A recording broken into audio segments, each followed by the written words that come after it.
మోకాళ్ల నొప్పులు మొదలవ్వగానే మనలో చాలా మంది మోకీలు మార్పిడి సర్జరీ గురించిన ఆలోచనలు చేస్తూ ఉంటారు. వెంటనే కీలు మార్పిడి చేయించుకుంటే మోకాళ్ల నొప్పుల బెడద ఉండదని తలపోస్తూ ఉంటారు. నిజానికి మోకాళ్ల నొప్పులకు అవసరమైనప్పుడు మాత్రమే సర్జరీ చేయించుకోవాలి. చిన్న వయసులో మోకీలు మార్పిడి ఎంత మాత్రం అవసరం లేదని చెబుతారు డాక్టర్లు. మోకాళ్ల నొప్పులకు సర్జరీ ఎప్పుడు చేయించుకోవాలో, చిన్న వయసులో మోకీలు మార్పిడి ఎందుకు అవసరం లేదో డాక్టర్ని అడిగి ఇప్పుడు తెలుసుకుందాం.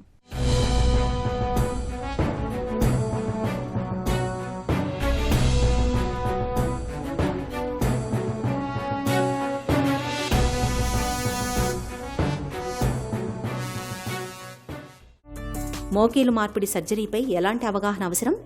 కీళ్ళ మార్పిడి గురించి చాలామంది చాలా అపోహలు ఉంటాయి. కీళ్ళు అంటే ఇప్పుడు అరిగిపోయిన దానికి అంతా మొత్తం కీళ్ళంతా మార్చేస్తారా అని చాలామంది అడుగుతారు. కీళ్ళు అంటే మొత్తం బాడీలో ఉన్నటువంటి మోకాలంతా తీసివేసేస్తారా అన్నట్టు. అట్లా ఉండదండి. కీళ్ళ మార్పిడిలో ఏం చేస్తాము అంటే, మీరు తీసుకుంటే మోకాల మార్పిడిది, కీళ్ళ మార్పిడిలో ఇది మోకాలు అనేది కామన్గా జరిగే ఆపరేషన్ లెక్క తీసుకోవచ్చు. దీన్ని మనము ఫీమరల్ కాంపోనెంట్ అంటాము, ఇది టిబియల్ కాంపోనెంట్ అని అంటాం. టిబియా అంటే లెగ్ పై పార్ట్లో ఉన్నది. మనకి ఇప్పుడు అరిగిపోయినప్పుడు ఏమవుతుంది, ఎముక చివరి భాగంలో ఉన్న కార్టిలేజ్ అరిగిపోయి ఎముక రాసుకుపోవడం వల్ల పెయిన్ వస్తుంది. ఈ పెయిన్ రాసుకుపోవడాన్ని ఆపాలంటే ఏం చేయాలి, మనం ఇంకో సర్ఫేస్ క్రియేట్ చేయాలి. ఆ సర్ఫేసే రీసర్ఫేసింగ్ చేయడమే జాయింట్ రీప్లేస్మెంట్ అంటే. మనం మొత్తం తీసేయటం కానీ ఏమీ జరగదు. బోన్ని ఆ కాంపోనెంట్ అంటే ఫీమరల్ కాంపోనెంట్ అనేది అన్నాం కదా, ఈ ఫీమరల్ కాంపోనెంట్ని ఒక 5 సర్ఫేసెస్ ఉంటాయి. ఈ 5 సర్ఫేసెస్కి తగ్గట్టుగా ఈ ఎముకను మనం షేప్ చేస్తున్నాం. ఆ షేప్ చేసి ఈ ఫీమరల్ కాంపోనెంట్ అని ఫీమరల్ కాంపోనెంట్ ఇలా పెడుతున్నాం. అదేవిధంగా టిబియా అంటే లెగ్ అప్పర్ పార్ట్లో ఉన్నదాన్ని కూడా ఈ మెకానికల్ యాక్సిస్ తగ్గట్టు పెర్పెండిక్యులర్గా కట్ చేయటం, దాన్ని అన్నమాట femoral component, tibial component with పాలీఇథిలీన్ అంటాం. దీన్ని మధ్యలో డిష్ లాగా ఉన్నదాన్ని దీన్ని ఇలా ఇన్సర్ట్ చేయడం జరుగుతుంది. ఇప్పుడు ఏం జరుగుతోంది, నడిచేటప్పుడు పరిగెట్టేటప్పుడు ఇదంతా కదిలేటప్పుడు అంతా కూడా ఈ బోన్ మరి రాసుకోవట్లేదు. ఈ ఆర్టికులేషన్ ఏమైంది, ఇప్పుడు ఈ మెటల్ ఆన్ పాలీఇథిలీన్ అనే ఆర్టికులేషన్ కొత్తది ఫామ్ అవటం వల్ల ఇలా నడటం వల్ల తిరగటం వల్ల నొప్పి రావట్లేదు. ఎందుకంటే బోన్ రాసుకోవడం. ఇది రీప్లేస్మెంట్ అంటే. మోకీలు మార్పిడి సర్జరీ ఎలా ఉంటుంది?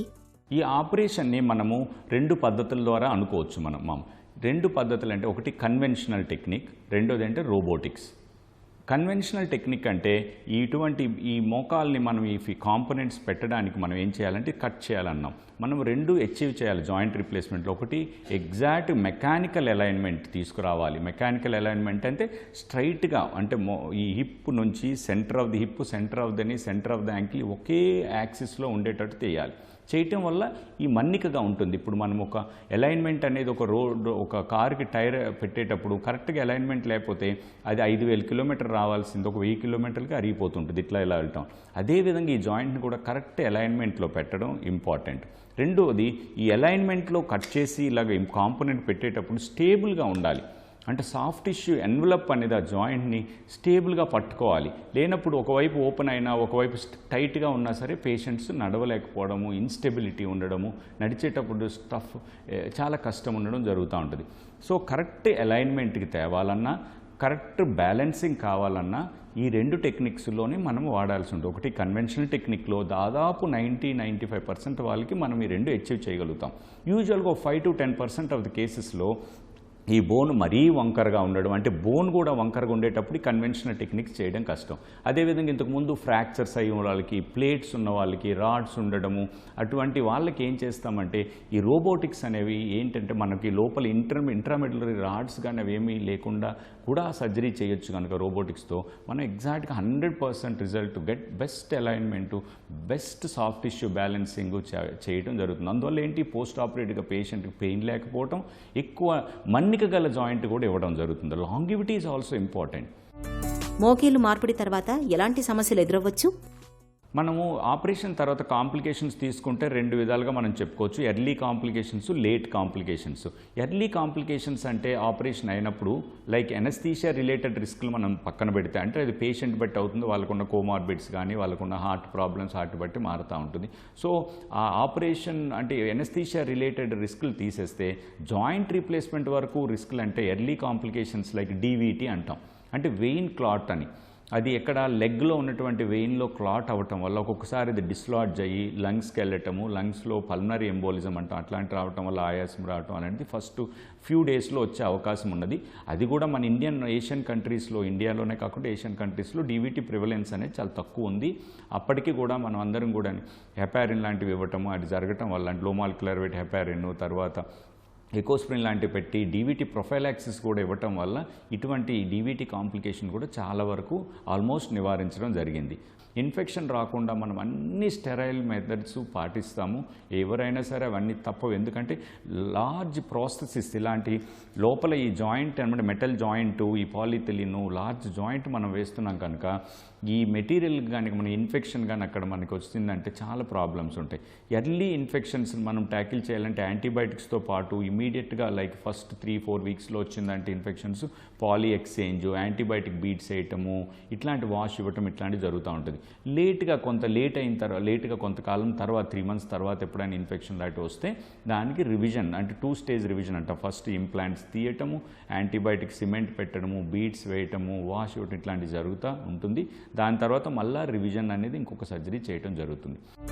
కీలు మార్పిడి తర్వాత కింద కూర్చోవచ్చా, మెట్లెక్కొచ్చా? ఒక్కసారి రీప్లేస్మెంట్ జరిగిపోతే పేషెంట్ పూర్తిగా నార్మల్గా ఎటువంటి ఇబ్బందులు లేకుండా నడుచుకోవచ్చా అని పేషెంట్ దాదాపు అన్ని పనులు కూడా చేసుకోవచ్చండి.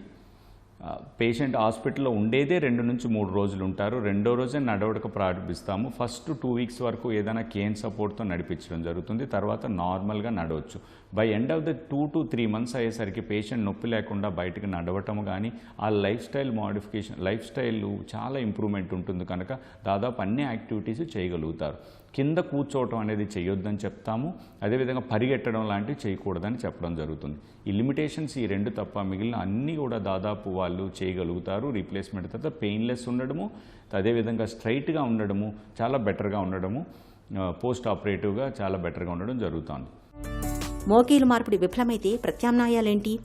ఒకసారి రీప్లేస్మెంట్ చేసినప్పుడు ఈ బోను బోను జాయింట్ దగ్గర ఉన్న బోన్ అనమాట చాలా వరకు తినేసినట్టు అయిపోతుంది అనమాట. ఇన్ఫెక్షన్ వల్ల కానీ, లూజనింగ్ వల్ల కానీ, పాలివేర్ వల్ల కానీ, అదేవిధంగా సిమెంట్ రిలేటెడ్ డిసీజెస్ అని అంటాం, వాటి రిలేటెడ్ వల్ల కానీ ఆ బోన్ క్వాలిటీ పడిపోవడం వల్ల ఇది డైరెక్ట్గా పట్టుకోపోవడం వల్ల అప్పుడు ఏం చేస్తాం, ఇలాంటి ఇంట్రామెడ్యులరీ స్టెమ్స్ అని ఇటువైపు ఫీమర్లో అంటే థై బోన్కి, ఇటువంటి లెగ్కి కూడా ఇలా వేసి ఇటువంటి రివిజన్ ఇంప్లాంట్స్ని కూడా వాడటం జరుగుతుంది. రివిజన్ సర్జరీస్ కూడా ఇప్పుడు మన కంట్రీలోనే కాదు, వరల్డ్ వైడ్ కూడా చాలా ఎక్కువగా జరుగుతున్నాయి. ఎందుకంటే ఆల్మోస్ట్ రీప్లేస్మెంట్ వచ్చి ఇప్పుడు ఒక 30 years నుంచి అన్ని కంట్రీస్లోని ఇవి ఎక్కువగా జరగడం జరుగుతుంది.